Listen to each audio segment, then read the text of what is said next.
It's such a wonderful privilege for us to be able to center ourselves spiritually, because that's really who we are as a community. We are a spiritual community even before we're an academic institution. And to help us do that, you know that we have a university passage this year, as we do each year, Deuteronomy and Mark.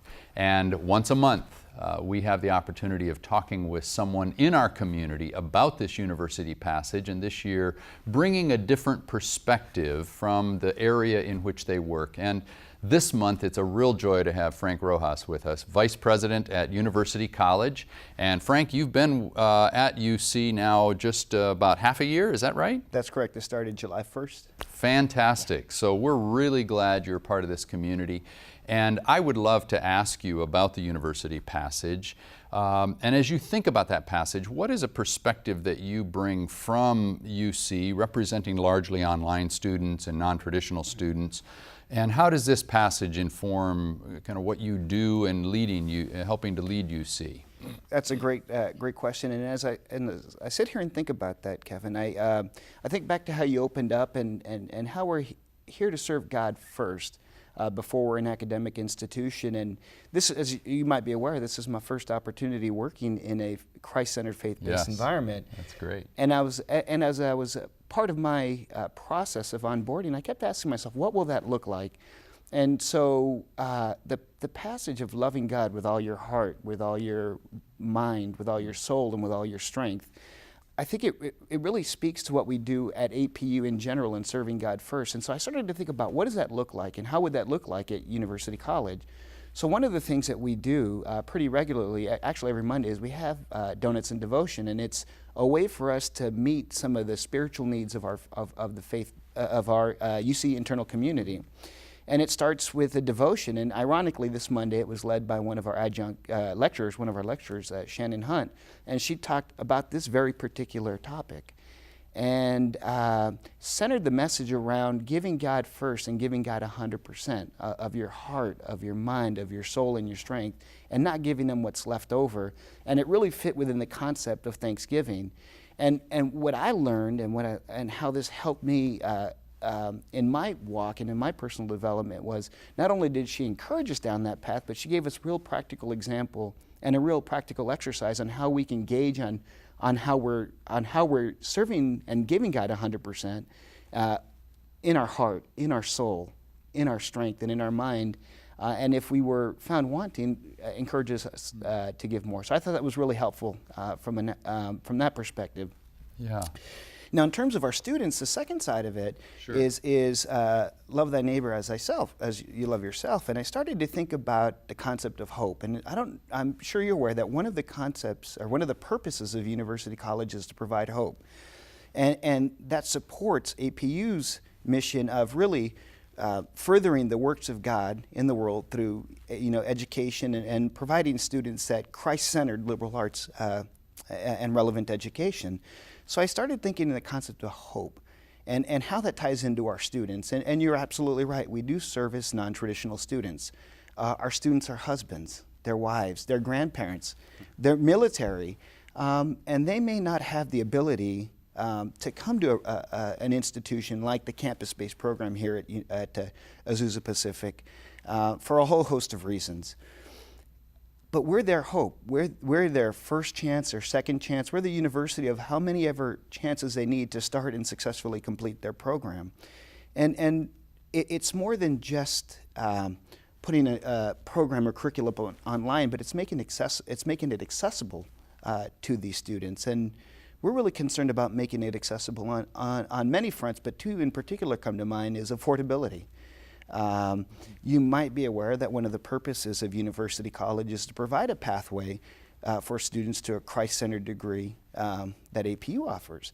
And so one of our points of accessibility is to keep tuition down. We're never going to compromise on the quality, but we want to make our programs accessible and affordable. I think the other concept is to really foster a more inclusive admissions policy. We fundamentally believe that every student who wants a Christ-centered education should be afforded the opportunity, not those that just have a 3.0 or who have a high GMAT or SAT or ACT score.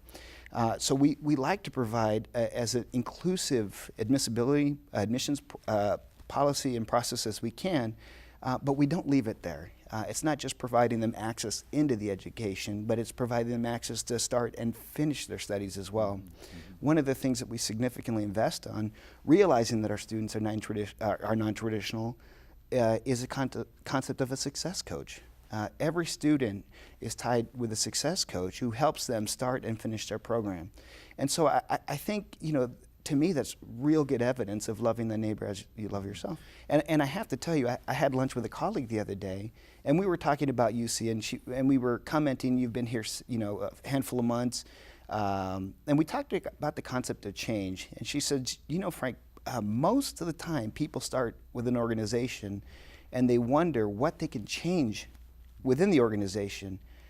And then she commented, but UC changes people. It not just changes our students by bringing them into faith, but it changes the internal community as well. Good perspective, yeah. Yes.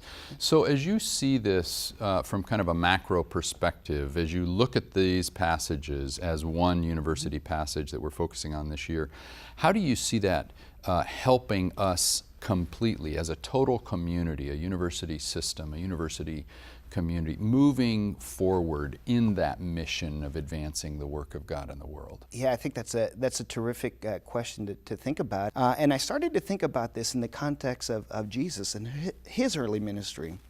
And he really worked with non-traditional, particularly up front as well.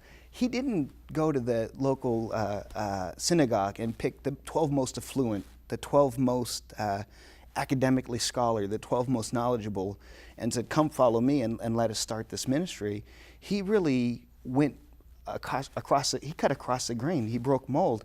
And in fact, he ministered to sinners and to tax collectors. If I'm not mistaken, Matthew was a tax collector, and he was one of his chosen 12. And so, much like Christ services all men, and perhaps his ministry was founded and really launched to love man and to serve all men, you see as much in the same way, is that we realize that there's a need for many who don't have the opportunity to come to a traditional program, but still want that Christ-centered, still need that Christ-centered faith-based education. And so University College helps move forward APU, Azusa Pacific University's mission of advancing God's work in the world through providing an education to these students, a Christ-centered education who may not have had the opportunity otherwise. Yeah, that's a great analogy. Reaching beyond the borders of expected pools of people that we want to touch, and in some cases touching the margins, right? Yeah. Well, okay, so let me ask you kind of a personal question, if I may. Sure. You've been here 6 months. How has this university environment perhaps influenced or shaped your own thinking and your own life? I mean, you're one of few people. We get the privilege of hearing through the lens or through the eyes of somebody who's new to the community. It would be kind of interesting to hear your thoughts on what have you learned as you've stepped into this community as it relates to even our spiritual priority and growth. It's a good thing, and I've learned to be obedient. I think God has called me to be here. And there were lots of reasons, even during this interview process and not this particular process, but in the vetting process of joining University College, there were lots of reasons why I thought this wasn't the right fit. It could have been the commute. It could have been the type of work, the span of care. I mean, there's a whole host of things that if I compared a list of worldly reasons why I should or should not be here, the list would be more favorable to worldly than anything else, but God put it in my heart to be here. And I think, we can think of Jeremiah, and we can think of Deuteronomy, and God calls us to be courageous and strong because He has a plan for us. And I think what I've learned is to trust that. And every day there's affirmations along the way that God has put me squarely where I need to be. Wow, that is a great testimony, Frank. And I'll tell you, having spent the years as a professional outside of working in a faith-based, Christ-centered environment, it's not easy to give up. It's not easy to give that control up. We're taught in business school you have to manage all the metrics and control all the variables, and to show up to work and still apply those concepts, but ultimately know that God's driving. Yeah. And I just need to be sensitive to where He wants me to go. Wow, what a great testimony. Thanks for sharing that with us a little bit from your own personal journey. And thanks for the insights related to the university passage. It's very helpful, and certainly I pray that God will continue to multiply the blessing of this place even in your own ongoing tenure here. Thank you. So I pray that whatever it is that you may be doing, whether you're in the classroom, whether you're in one of the department offices, whether you're out on the grounds, whatever it is that you're doing behind a computer, that God will use these kinds of resources to bless you as we together are a spiritual community centered on Christ, advancing God's work in this world. God bless you.